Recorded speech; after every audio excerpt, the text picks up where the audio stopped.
जी, मेरा नाम सिद्धांत राज है और मैं पिछले 1 महीना से यहाँ जंतर मंतर पर उपस्थित हूँ। छात्र हितों की रक्षा और पेपर लीक के मामले में बार-बार हो रहे उसकी जवाबदेही तय करने के लिए, और मैं यहाँ पे सोनम वांगचुक जी सर को समर्थन करने के लिए आया हूँ, क्योंकि बर्बाद होती शिक्षा प्रणाली को बचाने और परीक्षा में पूर्ण पारदर्शिता लाने के लिए और जवाबदेही तय करने के लिए हमारे सोनम वांगचुक जी पिछले 20 दिन से अधिक अनिश्चितकालीन आमरण अनशन में बैठे हुए हैं। और मैं देश के युवाओं से अपील करना चाहता हूं कि लड़ाई केवल दिल्ली में बैठे छात्रों की नहीं, बल्कि हर एक माता पिता और उस बच्चों की है जो एक बेहतर और स्वस्थ भविष्य की कामना करते और सपना देखते हैं।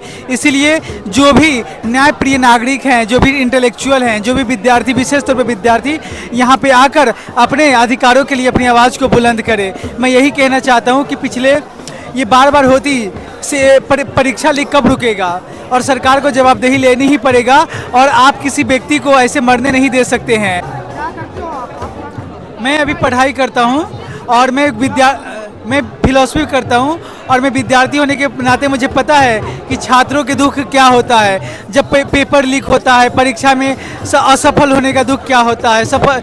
इसीलिए सरकार को अच्छी शिक्षा व्यवस्था लानी पड़ेगी। देश में सिर्फ धर्म, भाषा और जाति की राजनीति नहीं चलेगी, इससे ऊपर उठ के बेहतर शिक्षा व्यवस्था की बात करनी पड़ेगी, तभी वो सत्ता में आ पाएंगे।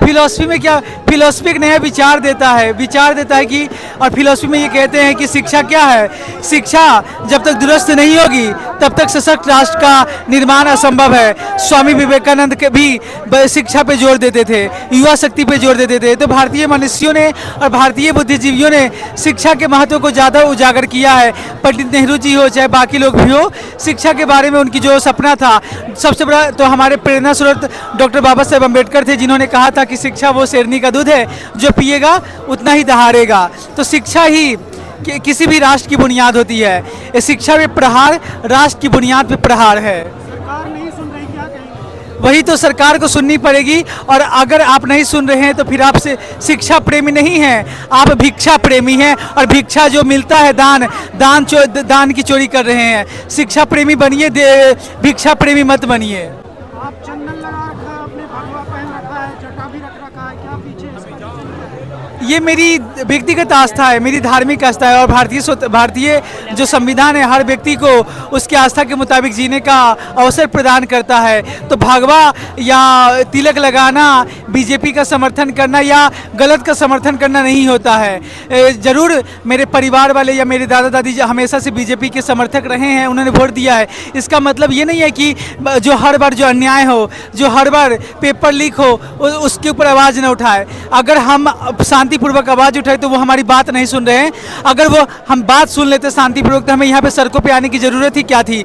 मेरे दादा दादी या मेरे माता पिता आजीवन बीजेपी के समर्थक रहे हैं एकदम, और अब मेरा करोड़ों विद्यार्थियों की तरह इस सरकार से विश्वास डगमग होने लगा है, अब उठने लगा है। अब इस पे अब हम नहीं कर सकते हैं अब, क्योंकि इन्होंने शिक्षा व्यवस्था को पूरी तरह से तहस नहस कर डाला है। क्या सुधार होने चाहिए शिक्षा पर?